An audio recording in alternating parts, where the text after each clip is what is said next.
The election is over. Now what? We'll take a look at what happened on Tuesday night, how pollsters got it wrong, Michigan's role, and where we go from here. Plus local races, including failed transit, and we'll get into the state economy, the topic here at the Business Leaders for Michigan CEO Summit in Detroit. Stay put, there's a lot to get to. MiWeek starts right now. Did you know Gordon Food Service was started by a 23-year-old entrepreneur as a butter and egg delivery business more than a century ago? In 1948, school teacher Gerard Wendell Hayworth borrowed $10,000 from his parents to start a woodworking operation in his family's garage. It's now Hayworth Incorporated. These are just some of the ways Michigan's pioneers started out as small companies with big ideas. We are Business Leaders for Michigan. We are committed to making Michigan a top 10 state for jobs, personal income, and a healthy economy. Funding is also provided by Delta.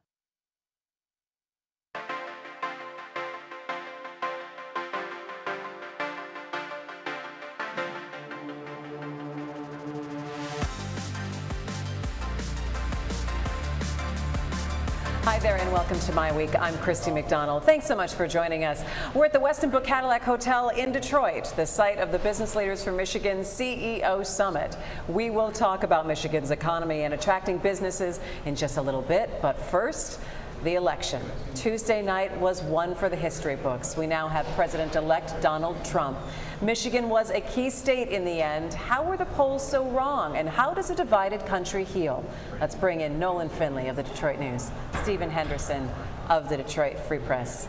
Gentlemen, it's great to see you. I felt like I wanted to text you all on Tuesday night, and I know that you were all working very hard. You were the only one that did. I was gonna say. I'm sure the rest of the world was texting you. I just kind of want to get a sense now. Here we are, a couple days out from an election, a campaign season that was amazing and historic in so many different ways. Nolan, let me start with you in terms of what happened on Tuesday night, and I guess the overall, what can you say about it?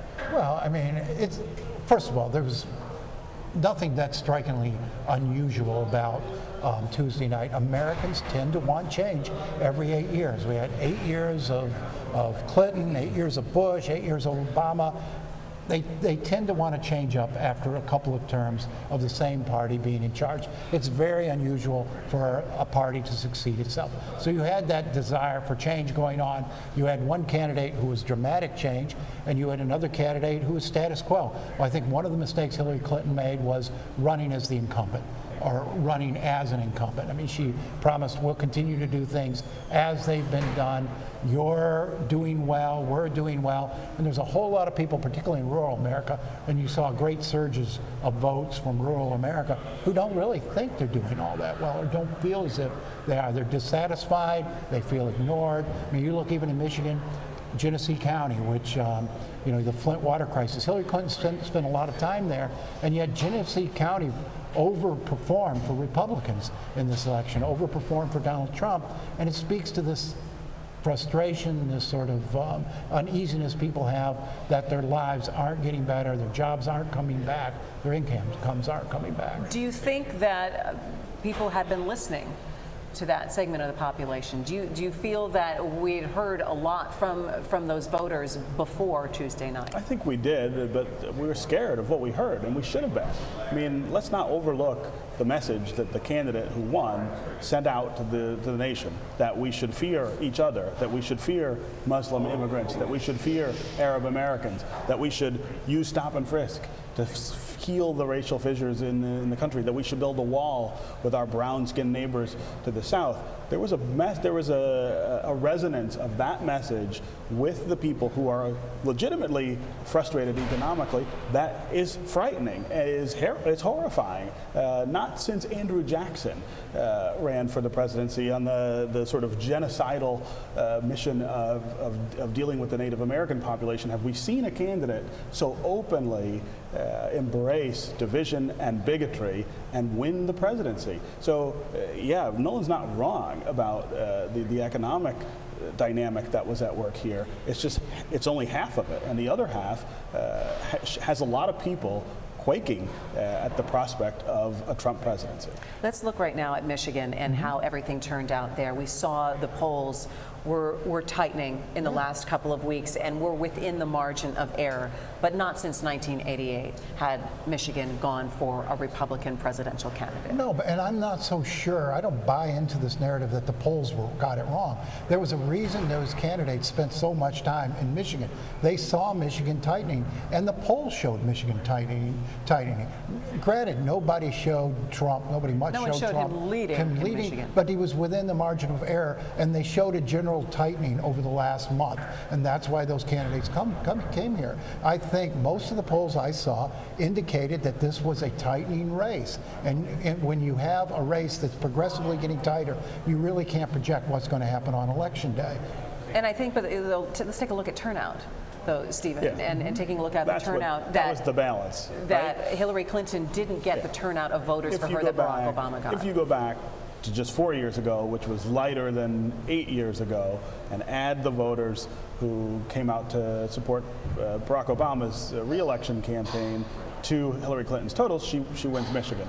I think the same is probably true in Pennsylvania and Wisconsin. That represents, and maybe in Florida, I'm not sure. I think there's something else sort of at work in states like that. But certainly in the upper Midwest, where we live, that was the balance of the election. Now, Hillary Clinton spent a lot of time here in the last couple of weeks of the election, last days of the election.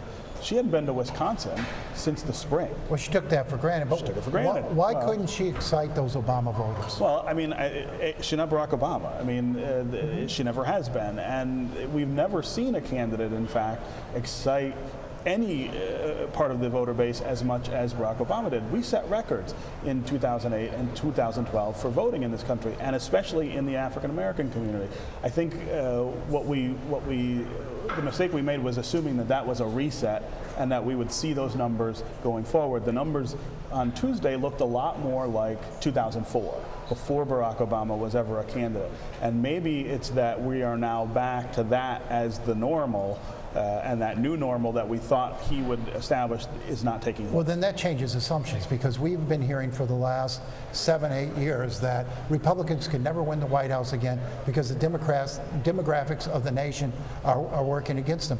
Here they're back in the White House. You had not an overwhelming Hispanic vote for Republicans by any means, but 30% of Hispanics voted for Donald Trump, more than voted for Mitt Romney. Yeah. And it's just, I mean, there's a lot going on. 46% of women voted for Donald Trump, and you were told that wasn't going to happen. So I don't know that voters are as easy to predict, perhaps, as we think they are.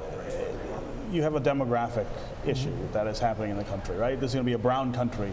10 years from now, this map would not be possible for anybody. We didn't think it would be this time. Well, the demographics aren't there quite yet. You also had, again, you have this surge of white voters pushing back against the notion of this country changing culturally. And for us not to acknowledge and I want to get into that conversation right now, because you have a lot of people saying, yes, this is what Donald Trump said that he stood for. Yeah. But I have heard from so many people in the past 2 days that have said, well, I don't agree with everything that he said, but I didn't like her. Right. And so, but there are these feelings, though, that... So people are willing to overlook naked bigotry to elevate something else that they feel over that. That shouldn't make black people or Latinos or Muslims feel any better, right? Our issues aren't seen. We aren't seen by so much of the public. And what they said on Tuesday was, you don't matter.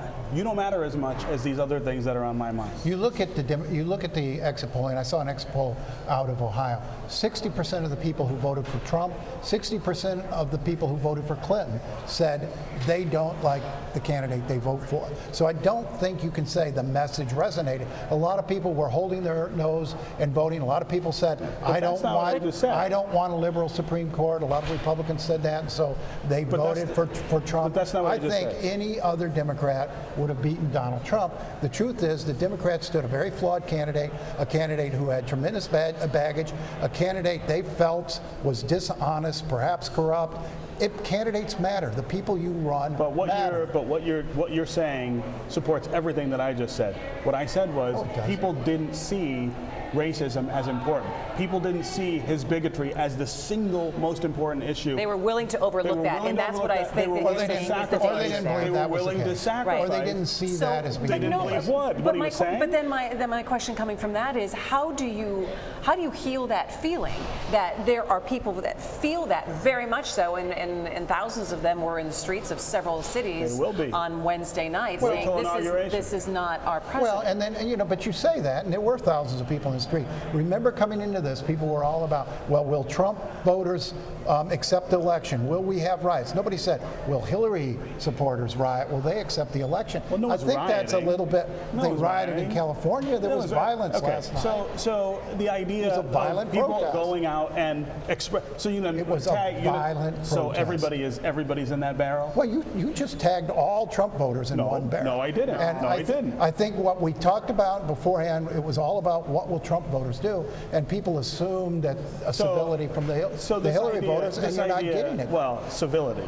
Let's talk about civility. Is it civil to talk about rounding up people and sending them away? Hold on, let me finish. Is it civil to talk about stop and frisk as a way to heal the nation's racial wounds? That's uncivil, okay? And lots of people went out and voted for it. They voted for that. African Americans have every reason to be fearful. Hispanic Americans have every reason to be fearful. Muslim Americans have every reason to be fearful. You make a mistake when you think every Trump voter signed on to that agenda. No, they did. They did. We attacked Trump. I attacked Trump for saying I might not accept the results of the election, and that was the narrative. And now it's coming out. Hang on. So let me ask you this then. We're now in this situation.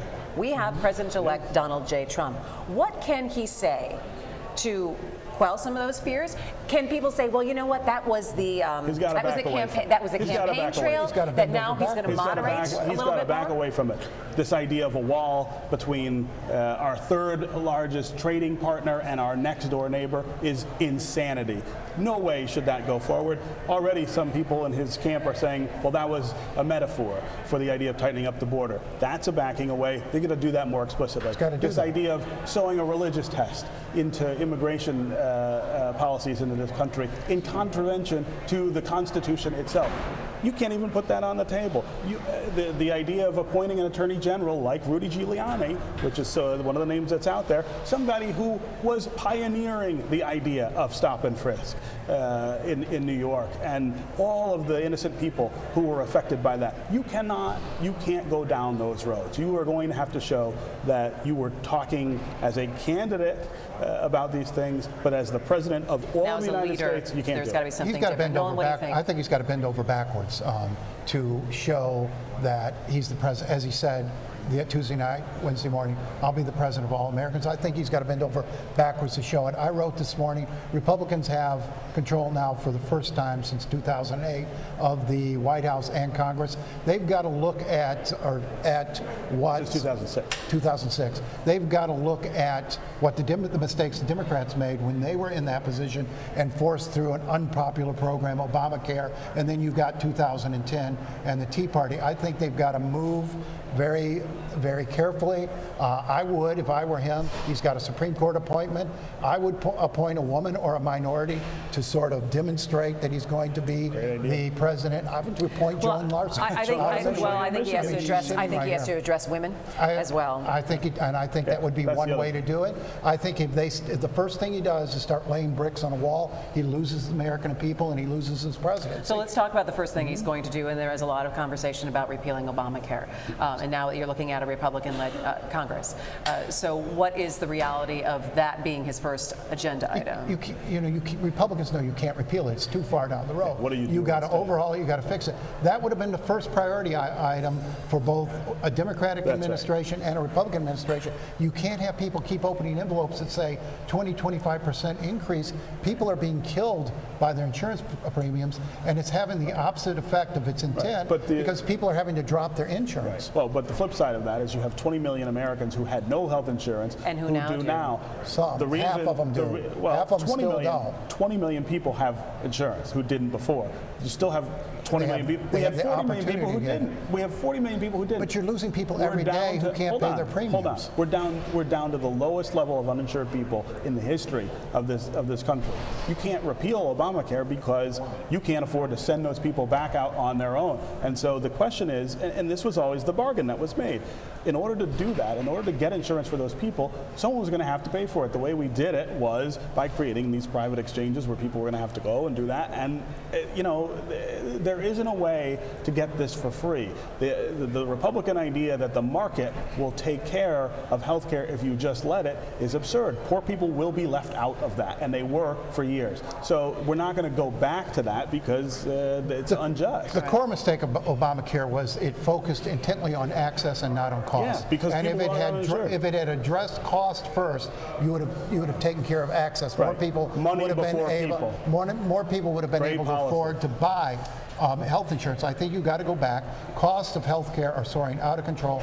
You've got to bring them down. You've got to figure out best practices to make health care cheaper. You've got to do something about the cost of drugs. And as insurance costs drop, premium costs should drop, and you should be able to improve access. Okay, so we're going to be looking at Obamacare, obviously Supreme Court. I think Donald Trump also has to do some things and clean up the lawsuits that are going to. He's going to have to be in court in a couple of weeks, or if he's going to settle that. And he also threatened to sue the women who came out and accused him of sexual assault, and he's going to have to address that in some way. So magnanimity is one of the things that we have come to expect from the person who is the president of the United States, and it's hard to think of many instances in my lifetime, at least, where that hasn't been the case. Republican or Democrat, there's a certain way you behave as the most powerful person in the country and in the world. You don't go after your political enemies with arms of the government. Do you think the office can change him, though? And that's what people are talking about. It changes everybody. I mean, if you've ever talked to someone before they were president and then after, and I've had 2 opportunities to do that, there is an instant change to sitting in that chair. There is an instant change to the amount of information that you are privy to every day. There is an instant change because of the weight of responsibility that comes with the decisions that person has to make every single day. I mean, it's a dizzying array of things. I don't know that Donald Trump, narcissistic and egotistical as he is, will be able to overcome that. It will change him too. The question is, does it change him for the better, or does it change him for the worse? I think he got off to a good start Tuesday night. I didn't know what to expect when he walked out on the stage, and that was not the Donald Trump you'd seen on the campaign trail, who was out there on that stage Tuesday night. I think he helped himself with that. If he can maintain that tone, if he can put the people around him who can sort of temper his worst instincts and keep his temper under control, that's going to be the biggest challenge for him, because presidents come under all sorts of attacks and all sorts of personal attacks. And if he's going to flare up every time like he did on the campaign trail, he's not going to be effective. I count on his children, who seem to be very reasonable, very intelligent people, his daughter particularly, to sort of keep him within the bounds. It'll be interesting what role they play in that administration. Yes. We've seen that not frequently in history, but he has the opportunity to have his kids play important roles. If I were him, I'd put Kellyanne Conway right at his side, because she managed to keep him on script, at least during the tail end of the campaign. A couple other things that we're going to have to address next time on MiWeek. We're going to have to take a look at statewide in terms of gaining some seats, and so Republican-controlled House and Senate again, and also the defeat of the RTA ballot proposal, which the next question is, okay, what now? What do we do? And we're going to have to pick that up. So we're just going to have to leave the politics talk for here right now. Each year, the business leaders from Michigan host a CEO summit to bring together some of the most influential leaders in our state. And this year, they're focusing on Michigan business transforming through the use of technology and competing in a global marketplace. And joining us now is the CEO of Business Leaders from Michigan, Doug Rothwell. Doug, it's always good to have you back here on MiWeek. Thanks, Christy. Yeah, thanks, guys. One of the things that I really like about the CEO Summit is you get to get up and give basically an overall look at where Michigan stands now in terms of our economy, how we're doing in attracting businesses. So what does the report card say for this year? Well, I think the state of the state is better, is what I tried to say. Not great, but better. We've made a lot of progress growing jobs. I wish we were making more progress growing incomes. Population is steady, it was going down. And if you look at some of the leading indicators, I mean, we've got great innovation going on in our state, which is driving exports and patents and things like that. But the talent pipeline is not improving nearly as fast as it needs to. And of course, the infrastructure needs a lot of work. So I'd say, again, if you look back 5 years, better. If you're looking at where we are, absolutely, we still got a lot of work to do. So that gap between job growth and incomes, I think is going to take center stage when the next president comes to office. This is somebody who says people in places like Michigan make too much money. Maybe they should even be making less than they do now. Of course, that leads to the frustration, this wage stagnation that we've seen for a long time. What's the answer to that? Well, I think it's better education and training. I mean, really, it's all about the skills and talent you bring to the job, and we've just got to increase that. I mean, in Michigan, we have a below average education attainment level. We have a below average level of people that are getting a technical education, which increasingly businesses say they need. We're about 30th in the percentage of our kids that are deemed college or career ready when they leave high school. I don't know how you grow wages if you don't have the talent level to be able to pay for that. So it's about shifting our focus then from manufacturing jobs maybe to knowledge economy jobs. Well, or making sure that you have the talent that is going to be able to support manufacturing jobs that can pay the kind of wages that we'd like to see. Yeah. It's a high-tech manufacturing, but with the Republican Congress, Republican White House after January, what are you expecting in the way of regulatory relief, and what difference would that make to the business climate in Michigan? Well, I mean, I think any business right now would say that regulation is an issue. It's something that could really help, I think, their bottom line. I think corporate tax reform is another one that we've talked about, repatriating maybe some of those corporate taxes that are overseas. Fortunately, we focus on Michigan. So, and that's a real, joy during this last election to not have to worry about the federal agenda so much. But the reality is what Washington does affect Michigan, and if Washington can make the business climate more competitive, it's going to help Michigan as well. I want to talk a little bit about, and go back to education, what you said, investment here, and looking at now the Republican-controlled House and Senate here locally in the state of Michigan. What does that translate to in terms of asking for more money for education? Because it seems like there's always been a butting of heads of how much money we should actually be spending on education, whether it's K through 12 or whether it's investing in higher ed in the state. Yeah, well, I think the difference is, Christy, with K-12 education, we're not sure more money is necessarily the answer, because what we're looking at right now is a state that already is above average in the level of investment that we make in K-12 education, but the results we're getting are below average.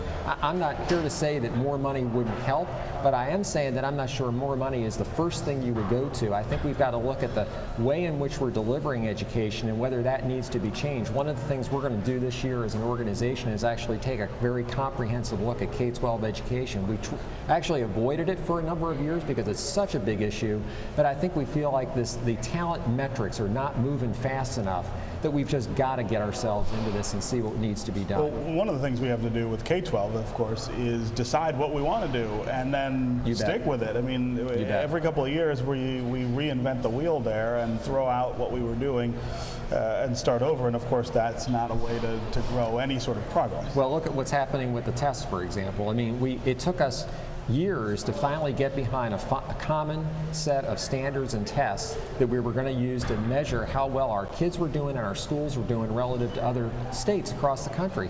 We changed it now 3 times in 4 years, and we're talking about changing it again. That's just not good. It doesn't work. That's not healthy. Now, Doug, you've worked a lot with the Snyder administration in shaping his agenda. 2 years left. Are there new initiatives on your wish list, or is it just simply a matter of making what you've already done work better, or strengthening that? Well, I think it's a little bit of both, Nolan. You can't just rest on your laurels. But there are things there that still need to be done. Unfunded liabilities is one. There's still a lot of overhang in terms of the promises that we've made to government employees, particularly, that we've not put money away to pay for. I think we got to figure out a way to solve that, because that's basically an IOU to our future generation if we don't fix that now. There's a lot of good fiscal practices that the governor and the state have put in place, but they're in practice, not policy. We'd like to see them put in law. Passing budgets, for example, by June 30th, simple example. But there's things that you got to do to move forward too. So, you know, for example, we're a state that we don't think we're as competitive as we should be on economic development. States are spending a hell of a lot more than we are. We need to catch up with that and have tools that are comparable to what those other states are using. And the same goes with talent, as we talked about. We've got to make sure we've got an education system that is getting better, not just staying the same. Doug, give us a comparison in terms of the other states that you're looking at right now that Michigan should be doing as well as or even better. Well, I mean, economic development's a great example. The states around us have tools that they use to attract and create jobs that we don't have in Michigan. And so therefore, we're kind of trying to compete with one arm tied behind our back. There's legislation actually being considered in the Senate right now that would change that, and that's something we've been working on with the governor. We think would make us more competitive going forward.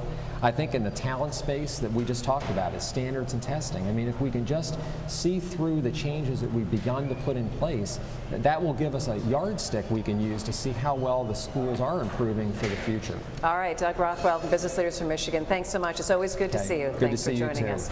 And that is going to do it for My Week. Thanks so much for joining us. Make sure you check us out on Facebook and Twitter. We are there. And come back next Thursday for another My Week. I'm Christy McDonald. Take care. We'll see you next time.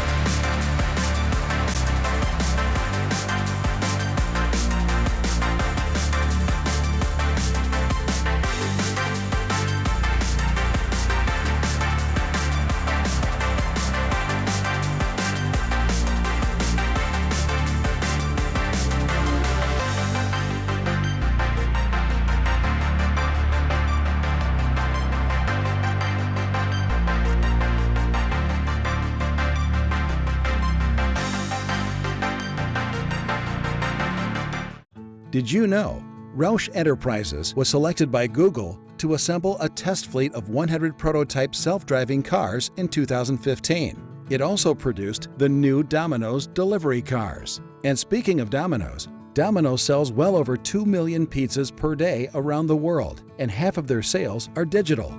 These are just some of the ways Michigan's pioneers started out as small companies with big ideas.